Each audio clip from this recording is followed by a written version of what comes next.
आता आपण जाऊयात भोंदूबाबांच्या त्या ईशान्येश्वर मंदिरामध्ये। आपल्या विधिमंडळापासून 200-2.25 किलोमीटर अंतरावरती असलेलं हे मंदिर आहे। प्रचंड मोठी जमीन, 3 कोपऱ्यांवरती 3 वास्तू, एका कोपऱ्यावरती ईशान्येश्वर मंदिर, दुसऱ्या कोपऱ्यावरती आलिशान फार्म हाऊस, तर तिसऱ्या कोपऱ्यावरती ती ऐतिहासिक विहीर। ही तीनही ठिकाणे आपण सविस्तरपणे पाहणार आहोत। सुरुवात मंदिरापासून करूया। शिर्डी महामार्गावरती मिरगावामध्ये असलेल्या ईशान्येश्वर मंदिरासाठी महाराष्ट्र सरकारने तब्बल 1,05,00,000 रुपयांचा निधी मंजूर केल्याचा शासन निर्णयास उघडकीला आलाय। धक्कादायक म्हणजे पर्यटनाचा निधी मंदिरासाठी दिल्याचा आरोप करत खरात सरकार पुरस्कृत बाब आहे असा दावा आरटीआय ऍक्टिव्हिस्ट विजय कुंभारांनी केलाय। 31 मार्च 2018 रोजीचा हा शासन निर्णय पर्यटन आणि सांस्कृतिक कार्य विभागाने काढलेला आहे। त्यावेळी मुख्यमंत्री देवेंद्र फडणवीस यांच्या मंत्रिमंडळामध्ये हे खातं जयकुमार रावलांकडे होतं। याविषयी जेव्हा जयकुमार रावलांना प्रश्न विचारला तेव्हा त्यांनी उत्तर देणं टाळलं। मात्र याच सरकारी निधीतून उभे राहिलेलं मंदिर आपण जरा पाहूयात। कॅप्टन अशोक खरातनी 2004च्या आसपास या मिरगावमध्ये जागा खरेदी केली आणि त्याच्या भोंदूगिरीला सुरुवात झाली। त्यातून अमाप पैसा तो मिळवत गेला आणि त्यातून मिरगावमध्ये हे भव्य असं शिवमंदिर उभा राहिलं। कधी काळी या मंदिरामध्ये मोठे राजकारणी, आमदार, खासदार, राज्याचे मंत्री त्यापासून ते सामान्य भक्तगण यायचे आणि गाभाऱ्याची सुरुवात इथे आतमध्ये खोलवर ज्या पायऱ्या गेलेल्या आहेत तिथून होते। या गाभाऱ्यामध्ये मी आता बोलत असताना माझा प्रतिध्वनी मला ऐकायला मिळतोय।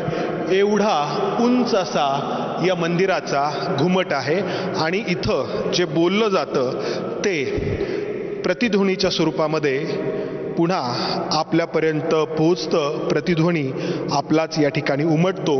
असा हा भव्य गाभारा या ठिकाणी उभारण्यात आला आणि इथे आपण अनेकांचे फोटो पूजा करताना पाहिले। अनेक मंत्री, राज्याचे तत्कालीन मुख्यमंत्री असे अनेक जण या ठिकाणी येऊन गेले।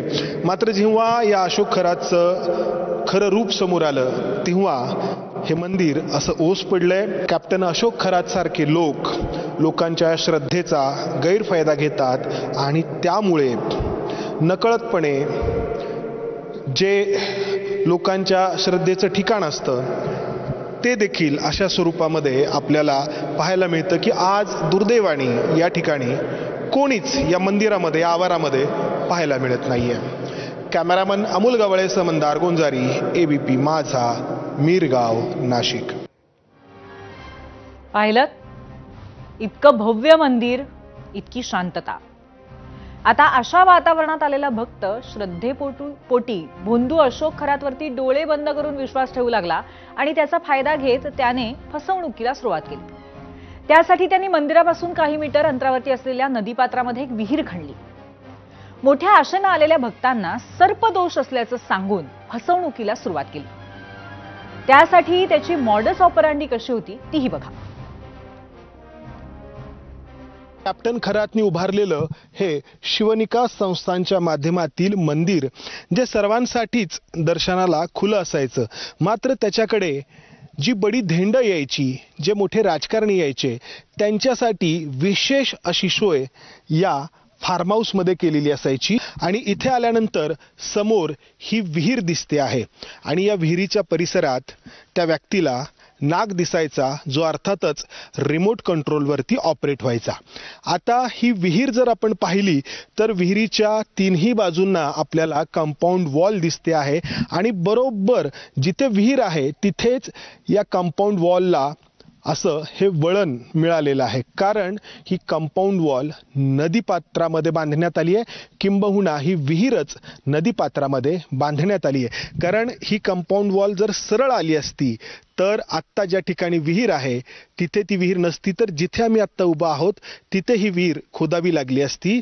मात्र कॅप्टन अशोक खरातच्या राजकीय प्रभावामुळे अक्षरशः नदीपात्रामध्ये ही विहीर खणण्यात आली आणि ही कंपाऊंड वॉल वळवण्यात आली। कारण या कंपाऊंड वॉलच्या पलीकडे नदी वाहते आहे आणि बारमाही पाणी या विहिरीला मिळावं यासाठी नदीपात्रामध्ये ही विहीर खोदण्यात आली आणि कंपाऊंड वॉल वळवण्यात आली।